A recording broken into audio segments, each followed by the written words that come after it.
লাম আলিফে নফস রাজা পদের মধ্যে যাবে।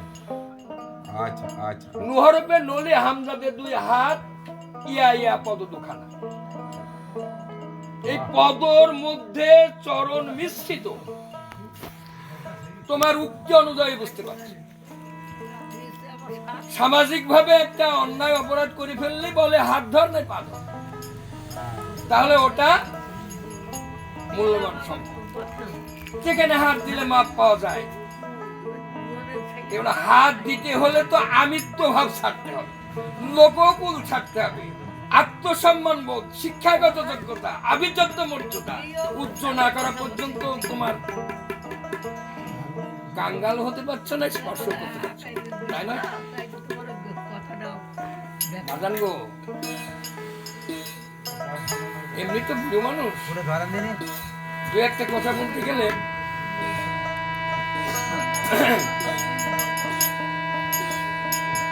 হয়েছে।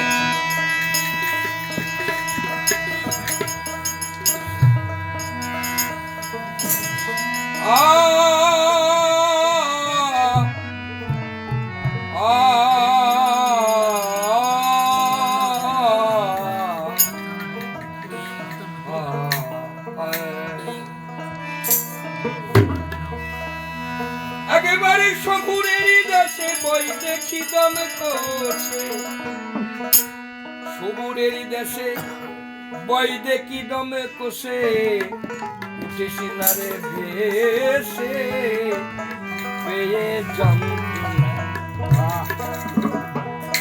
কারো রবে না এখন জীবন যৌবন, তবে কেন মন এত বাসনা। যেমন ত্যাগ করতে বলেছে আক্কেল আলী শাহ, সমস্ত কিছু বিসর্জন দিয়ে ওই দেখো মরা পয়সে ফুলে গিয়ে এখন মরা ফুলে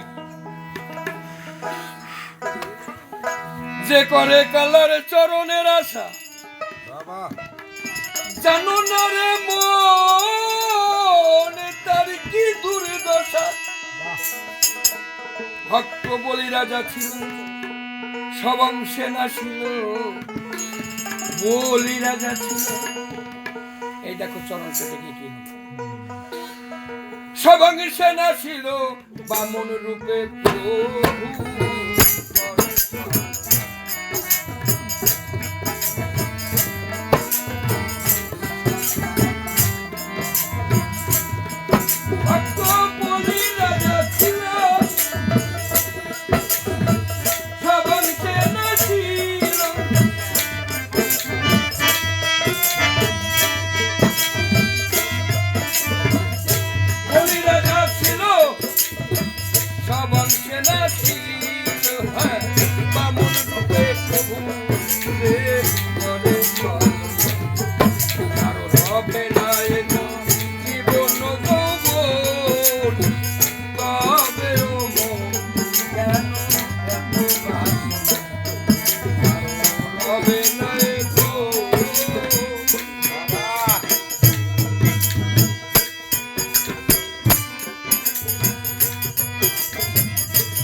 প্রহ্লাদের চরিত্র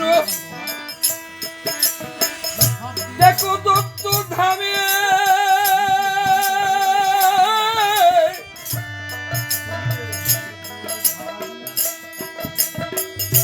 কত কষ্ট হলো তার এই গুরুর নামে। প্রহ্লাদের চরিত্র দেখো দত্ত ধামে, কত কষ্ট হলো তার এই গুরুর নামে।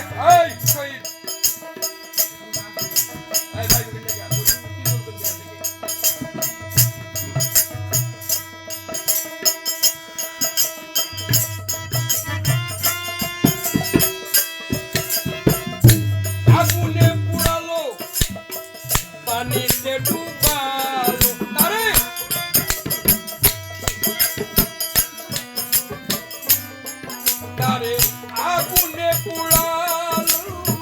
পানিতে ডুবালো তবু না ছাড়িল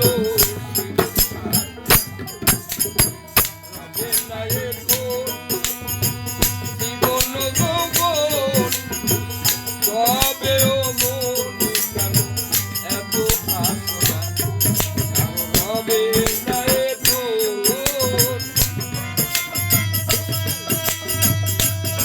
আরে কলঙ্ক খাইতে তুমি একদম পারবা না বাইরে ফেলে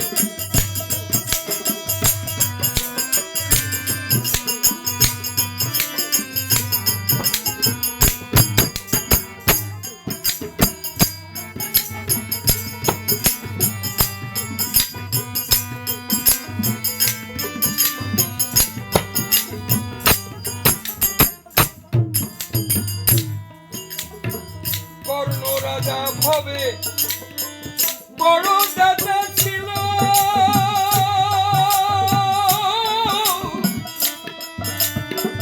অতিথি রূপে প্রভু যে পুত্রকে নাছিল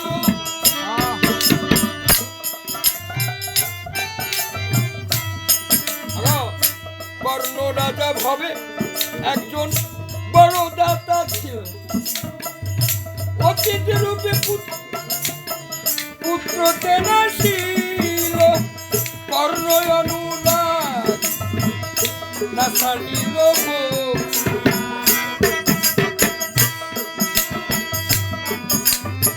দেখেন দশাটা কি এই গুরু প্রাপ্ত হতে গেলে গুরুর চরণ আশা করতে গেলে পেতে গেলে প্রেম করতে গেলে কাউকে ভালোবাসতে গেলে কারণ মনটা মন একটা মনের অবস্থানে একটা মনকে করার তো করতে হলে অপোজিট একটা মনের প্রয়োজন মন সাথে সম্পূর্ণ স্বাধীন কারো চলে কারো গল্প মন যেখানে যায় নিয়তের রশি কমলের সুবিধে হাজারো শক্তি দিয়ে চেষ্টা করলো যায় না মনের দিক থেকে মন যাকে মেনে নেয় যাকে ভালোবেসে একবার খেলে সে কলম কি বললো লক্ষ্য করে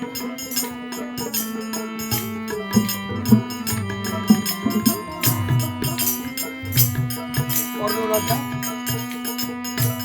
প্রভু অনুরাগী হওয়ার পরে একদিন অতীত রূপে নারায়ণ দ্বারস্থ হলেন হে কর্ণ তুমি নাকি অতীত সেবা না দিয়ে সেবা করো না বলে প্রভু গো আমিও সকাল থেকে বসে আছি একজন অতীত বলে আমাকে সেবা দেবে তুমি বলে প্রভু আমি তো ওই আশায় বসে আছি আপনি আসুন না বলে পারবে না কর্ণ তুমি যতই বলো দিতে পারবে না বলেন না আমি চেষ্টা করব বলে আমি কিন্তু অন্য সেবা করব না গো কি সেবা করব বলে আমাকে পারবে তুমি মাংস দিয়ে খেতে দিতে বলো ব্রাহ্মণ পুত্র জীবনে মাংস স্পর্শ করবে অতীত ফিরে গেলে ধর্ম রসাতল যাবে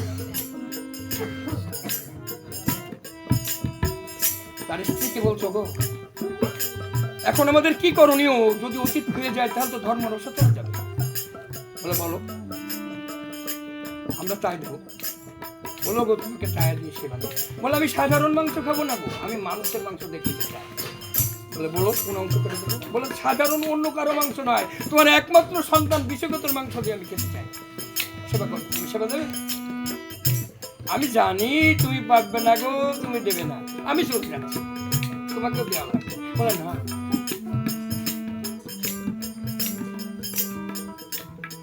কান্না তো বললো অনেক কান্নাকাটির পর তার স্ত্রী বললো অতীত ফিরে গেলে যে ধর্ম রসাতল স্বামী তুমি বলো একমাত্র সন্তান বিশ্বকাপে মঙ্গলাদার সাথে খেলছিল তাকে ডেকে বললো যে কোনো ভাবে অন্য কেউ কাটলে ও মাংস আমি খাবো না তোমার স্বামী স্ত্রী কাটতে হবে শাকের করার দিয়ে কিন্তু সাবধান চোখের জন্য এক বিন্দু জল না পড়ে তাহলে কিন্তু আমি সেবা নেবো না বুঝছেন দাদু ভাই এক বিন্দু জল না গড়ে এক বিন্দু জল না গড়ে না গড়ে বুঝছা তো ত্বকের উজ্জ্বলতা বৃদ্ধি করতে গেলে বাঁচা থেকে রক্ষা করতে গেলে জল দেন না, তাই কি করলো? বাধ্যতামূলক স্বামী স্ত্রী জবাই কাটলো। মায়ের মন তো মাথাটাকে লুকিয়ে রেখেছে, মায়ের মুখে মুখ রান্না করে দিয়েছে, বলল না আমি কিন্তু মাথার ওই মুড়ি ঘন্টটা খেতে ভালোবাসি, আমি অন্য মাংস খাবো না। অধরে কাটছে, রান্না করে নিয়ে এসে যখন সম্মুখে দিতে বলছে আমি তো একা খাবো না, তোমাদের সন্তানাদের ডাকো।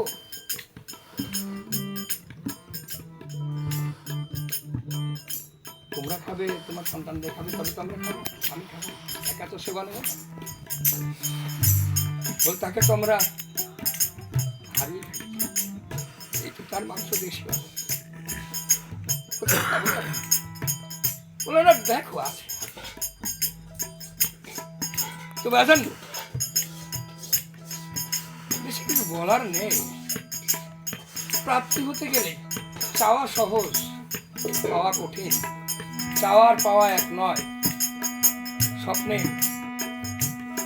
খাওয়া আর মুখে খাওয়া তো পয়সা লাগে না, গল্প অল্প হয় না। 3 তলা গরু 6 তলা পুকুর, কথা বলা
রামের ভক্ত লক্ষ্মণ ছিল কালে,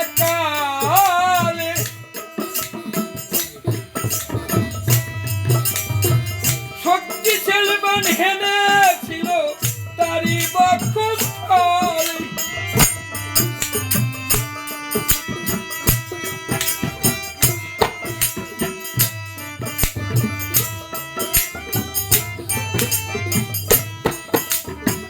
রামচন্দ্রের প্রতি না ছাড়িল ভক্তি,